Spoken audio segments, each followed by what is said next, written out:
Hi friends, welcome to my channel. ఎలా ఉన్నారు అందరూ? మేమైతే చాలా బాగున్నాం, మీరు కూడా బాగున్నారనుకుంటున్నాను. ఇవాళ రెసిపీ ఏంటంటే మా అమ్మ చేత చేసేసాను ఇంటికి వెళ్ళినప్పుడు.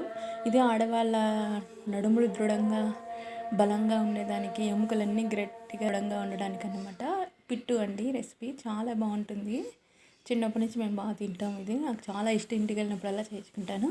ఇందులో ఏం లేదు, ఫస్ట్ బియ్యం బాగా వేయించుకొని కొంచెం గోల్డెన్ కలర్ వచ్చేసాక ఆ బియ్యం కొంచెం ఆరాక మనము ఇసురుకోవాలన్నమాట. తిరగలి ఉంటుంది కదా, అందులో రవ్వలాగా ఇసురుకోవాలి. ఇసురుకున్న తర్వాత కొంచెం వాటర్ కలిపేసి ఇలా ఈ మిశ్రమాన్ని అంతా మేమైతే పొయ్యి మీద చేసుకున్నాం కాబట్టి దబరలో తీసుకొని అందులో కొన్ని వాటర్ పోసుకొని ఇలా క్లాత్ కట్టేసి ఆ క్లాత్ పైన మనం తడిపి పెట్టుకున్న మిశ్రమాన్ని పెట్టేసి పైన ఏమన్నా ఇలా బాల్ ఇచ్చేయాలన్నమాట. మనము టూత్ పిక్లు ఉంటాయి కదా, అవి కానీ ఇలా వేసుకున్నామంటే ఉడికేటప్పుడు చూసుకోవడానికి బాగుంటుంది. చూడండి, ఇలా పెట్టేసేయాలి. ఎలా అంటే మనము ఇంకా మధ్యలో ఒక 15 మినిట్స్ తర్వాత కానీ ఇలా తీసుకున్నామంటే ఇలా అంటే తెలుస్తుంది మనకి ఉడికినట్లుగా. సో ఇప్పుడు చూడండి ఉడికింది.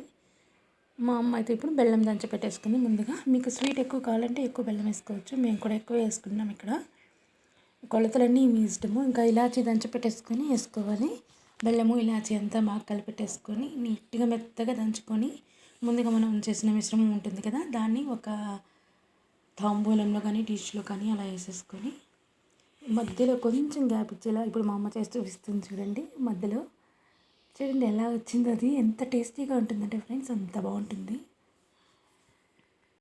సో ఇప్పుడు చూడండి, దీన్ని ఇలా మధ్యలోకి సపరేట్ చేసేసి ఆ మధ్యలో మనం ముందుగా బెల్లము ఇలాచి మిక్స్ చేసి పెట్టుకుంటాం కదా, దాన్ని మధ్యలో పెట్టేయాలి. ఎందుకంటే వేడి వేడిగా ఉంటుంది కదా, వేడి వేడిగా ఉన్నప్పుడే కలిపేయాలి ఇది, లేదంటే బెల్లం కలవదు, రుచి రాదు. చూడండి మధ్యలో ఇలా పెట్టేసి మిగిలిన మనం డివైడ్ చేసేటప్పుడు కొంచెం వచ్చి ఉంటుంది కదా, దాంతో కప్పేసేయాలన్నమాట. అలా ఒక 5 మినిట్స్ అలా పక్కన పెట్టాలంటే 5 to 7 మినిట్స్ అలా పక్కన పెట్టేస్తే ఇప్పుడు మనం కలిపేసుకోవాలి వేడిగా ఉన్నప్పుడేను, లేదంటే కాలుతుంది బాగా తెలుసు. కొంచెం వాటర్తో చేయగలుపుకొని ఆయిల్ కొంచెం ఆయిల్ కూడా అవసరం లేదు, జస్ట్ అంటే మీకు కాలుతుందని భయం ఉంటే ఇలా బాగా పిసికేయాలన్నమాట, కలుపుకోవాలి. మేమైతే అలాగే అంటాం. సో ఇంకా అసలు చూడండి లాస్ట్కి ఫైనల్గా ఇలా వచ్చేస్తుంది. ఇంకేం లేదు, మన టేస్టీ రెసిపీ తినేసేది. నచ్చినట్లయితే చిన్న లైక్ చేసేయండి.